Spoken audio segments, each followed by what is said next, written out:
Hey guys, Brandon here, again at VapXtream. I gotta do some catch up, big time. So tonight's gonna be a huge review night for a couple reasons. Most of the stuff I'm gonna review tonight, I've basically been playing with it for probably some of the stuff anywhere from about a month to a month and a half. Now, I know it's a little bit out of my norm. Generally, I give it about 2 weeks, but a lot of the stuff I really wanted to put it through its paces and kind of see how it all ended up. So there's going to be a few things that are going to be out of order. I know there's a bunch of rebuildable atomizers that I've got to do tonight, but there's one mod that I'd actually received a month ago, and I've been kind of putting it through its paces. I haven't necessarily dropped it down to like major sub-ohming by any means, but I've been playing with it quite a bit, and I've actually been using it on a daily basis, to be honest with you. I haven't been using many of my mechs, but I've been using a lot more regulated devices. The HANA, the ZNA 30 that I've received, that I still got to do a review for as well, so I may get that in tonight. And so yeah, that's basically where I've been at. So the mod I received is manufactured by a company, Pioneer for You, I believe is what it is. It is, I guess it's not a clone because it's actually manufactured and made in China, and I haven't seen anything that's similar to it. But this is basically the third revision of it. I believe they had a 20 watt, a 50 watt, and now they have the V3. So basically your presentation box, sorry about the mess guys, I'm just kind of figuring it was review day and I should get some stuff done.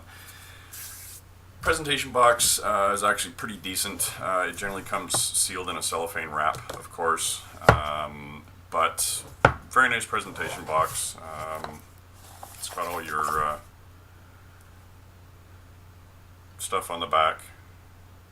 I think this one has the FDA on it, which is, I've seen some of the clones coming out of China that have FDA stamped on the back of it, which I thought was kind of funny. But basically it just tells you the package contains one IPV3 device, USB charging cable, user manual, screwdrivers, and a gift box. So I'm assuming this is the gift box. It also has the ability to be updated hardware-wise. I haven't done that yet, just simply due to the fact that I don't know, I just never took the time to do it. I was actually just more interested in using the actual mod itself. The LED screen or OLED screen is actually what it looks like to me, not an LED screen. And then it also runs dual 18650s. Now, just a quick safety note guys, if you are going to be using this mod, they do not come with batteries. I do recommend buying batteries that are at least 30 amp plus in your amperage output, just simply due to the fact that, like I said, this thing will do all the way up to 150 watts, and God, who knows what it'll do. I think it does up to like 8 volts or something stupid like that, so you want to make sure you have decent batteries. The batteries I'm using in here, I think, are the Sony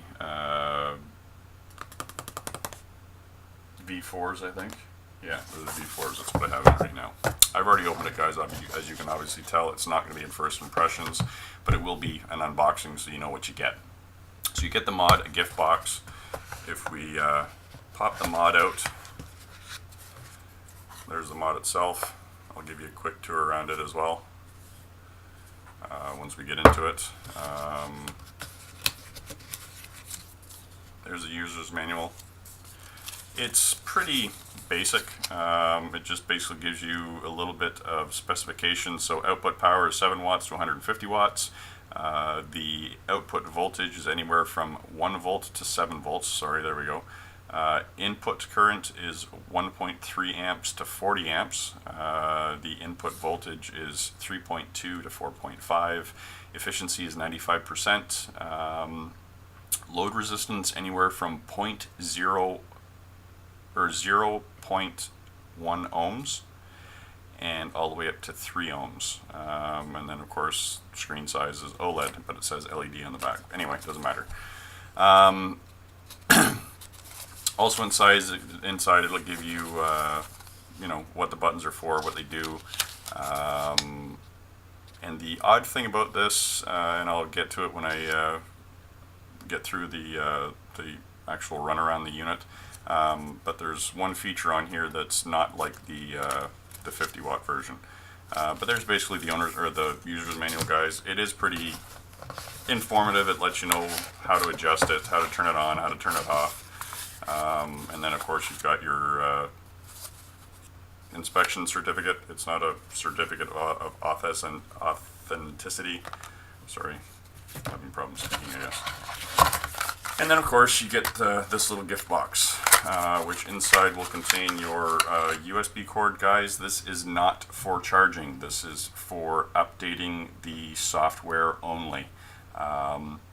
There is a charging port on it. I have no idea what the size is. I don't know what kind of power supply you need. I don't know anything along that lines because they don't tell you in the manual and it's not included in the box. Yes, say it with me now. Stupid, stupid, stupid. Also inside, guys, you'll get a... If I can get the damn thing out of here. Come on. You get 2 replacement screws and a screwdriver, which is a Allen wrench style, not a screwdriver style. And we'll say it again, stupid, stupid, stupid. Because pretty much every other device that requires you to remove screws off of are generally a Phillips head or a star head to remove it. So I don't know why they went that route. Anyway, that's pretty much the gist of it, guys, in the box. So we'll set that aside. And let's get into the actual mod. So up top you have a flush 510 connection. As you can see, there are air holes cut, but it's pretty much flush. I haven't tried putting anything besides RDAs on this, so I can't really say that it's if it's going to work with your regular clearomizers. I'm just going to focus in just a bit here, guys. So there you go. So one thing I have noticed, eventually, unfortunately, it will take a bit of the finish off. The only crappy part is I got to kind of return this, but I noticed that when I'd received it, because it was actually a display version, guys, but it does actually take a little bit of the finish off. Not really a huge deal because your topper atomizer is going to cover that anyway. So here's the stupid part. This. Does everybody remember what this is? For the guys that have seen the IPV V1 and the V2, or I think the V2 had it, this is supposed to be a touch sensor. When I get into the menu section, guys, this isn't actually operational. On the V3 it does not work. There's settings in the menu to turn it on and off, but it is non-operational. It does not work. I don't know if the sensor is just not there, or the software is not there. I was actually going to see if the upgraded software converted that back to working, but I haven't, like I said, I haven't gone through to do it yet, so it's unoperational out of the box. On the one side we have the fire button, which is a 5-click on and off. You won't be able to see that because my camera sucks. So it says IPV3. And when you press the button, it'll come up. And right now it's set at 30 watts. Wish there's a way that I can get that to be seen. Can I? No, it's not. Just not going to do it. The camera's not as good as it used to be. So basically, guys, on the display, it'll give you the wattage, your voltage output, the resistance reading of the atomizer, and then of course it's got a battery gauge letting you know what the charge is left in the batteries.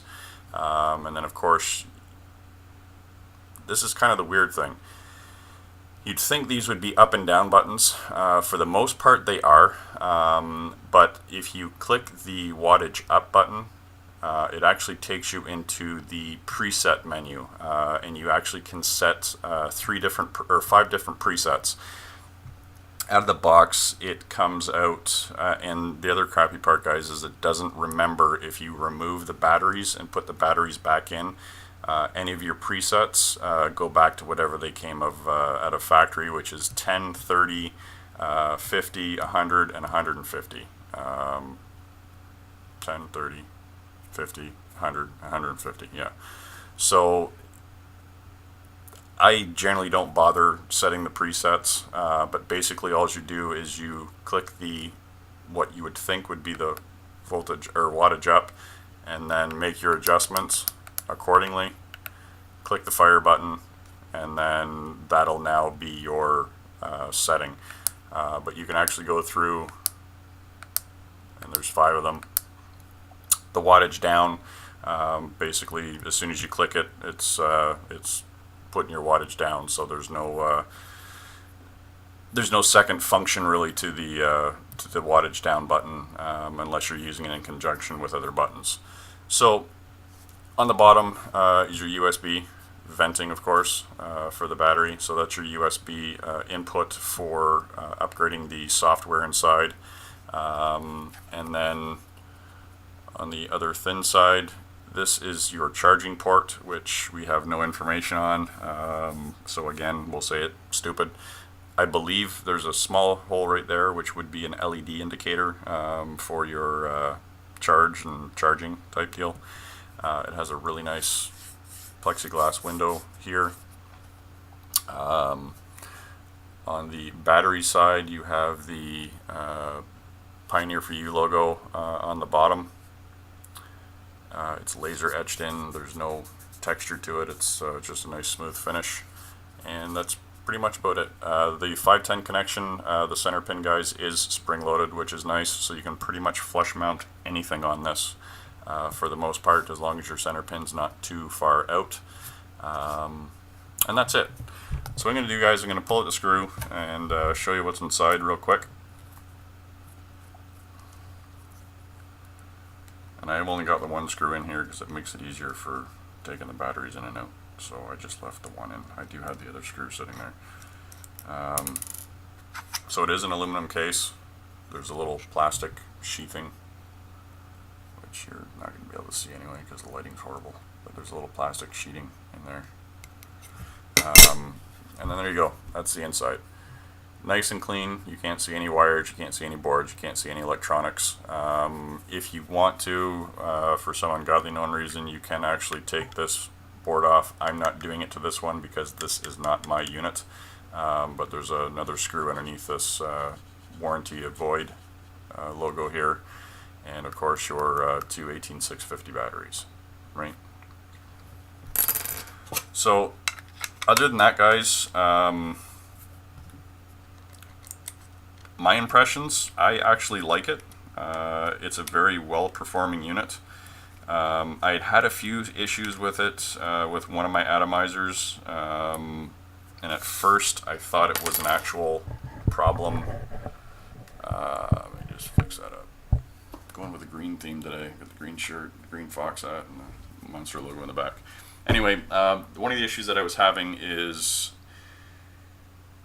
the resistance was jumping. So if the resistance jumps, obviously your voltage is going to change on your output. So the biggest problem that I was having is that the atomizer that I was using was going from like 0.3 ohms to like an ohm, and if I was rocking it at like 60 or 70 watts, it was jumping to like retarded voltage once it hit 1 ohm.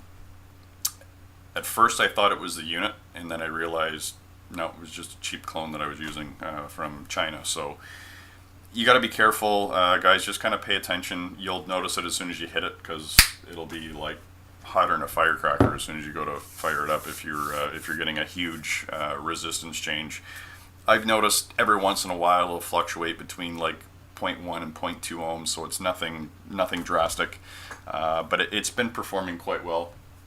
And I was using the Mephisto on here.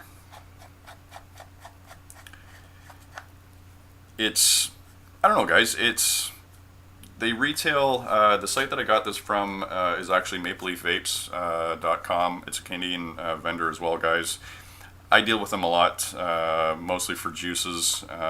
They do actually carry a fairly decent variety of hardware as well, accessories and stuff like that for vaping, but they do have a fantastic juice line. But they did actually send this to me to kind of get a review on it, and I've always wanted to try one. I just wasn't really sure about if I really wanted to shell out the money. But they're actually retailing for I'm going to say $179, I believe, on their site. I'm pretty sure there's other vendors that carry them as well. They come in 2 different colors, guys. It's metallic silver, which is more like a matte finish, and then I believe the black is also in a matte finish as well, but they come in black or silver. Let's have a vape on it.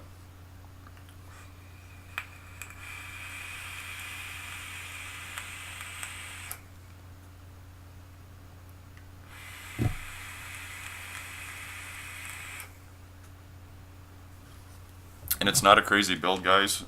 It is a dual coil 28 gauge, 28 gauge nichrome. Nothing special, cotton or organic cotton on the inside. I am running it wide open, but it vapes fantastic.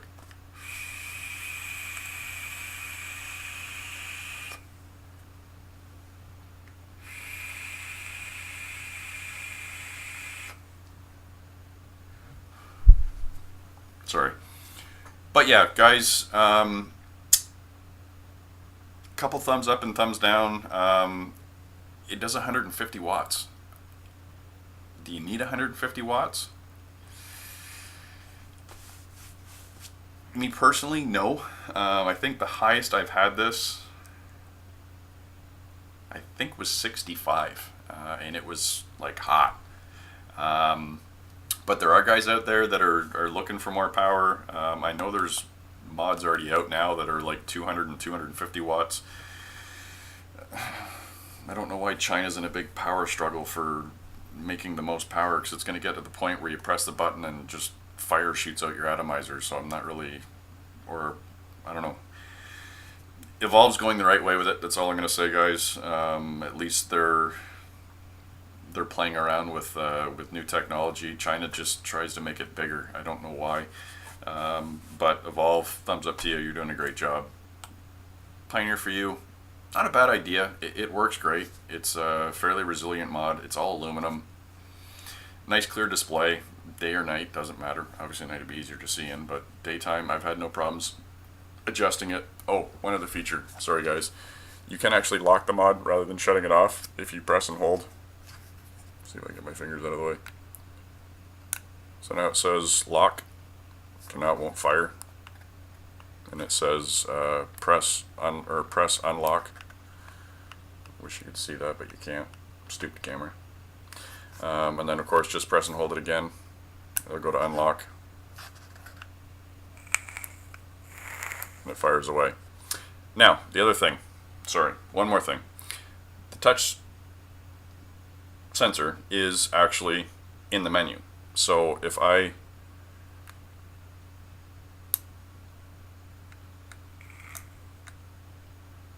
right now it says touch on.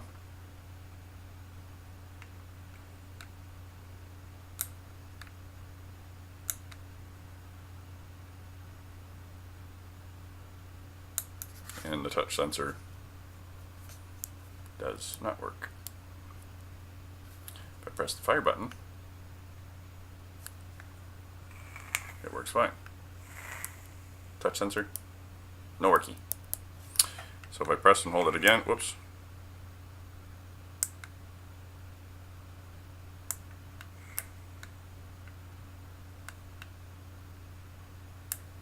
it says touch off. Whoops. There. Touch on. Touch off. Doesn't work. But other than that, kind of a downfall. The other downfall too, guys, charging cable is not included. USB cord's included for updating software, which I haven't done yet. Neither here nor there. If anybody happens to get one of these and upgrades the software, let me know. Just let me know what the software is like. I may download it tonight and just check it out, and I'll post comments in the video below. But I don't know. It seems like we're getting quite technical with an e-cig. We're taking it past what it should be.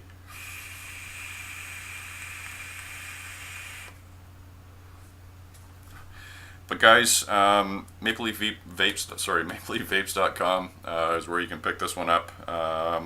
Thanks again, Matt and Ian, for sending this out for me to get a review for you. I'm going to box it up in the next day or so and ship it back to you. Maybe. Thinking about it. But yeah, guys,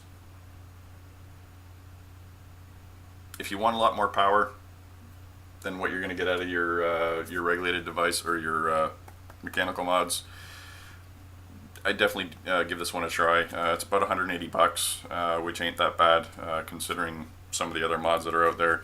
But yeah, guys, that's all I got for you today. So as always, let's just keep on vaping.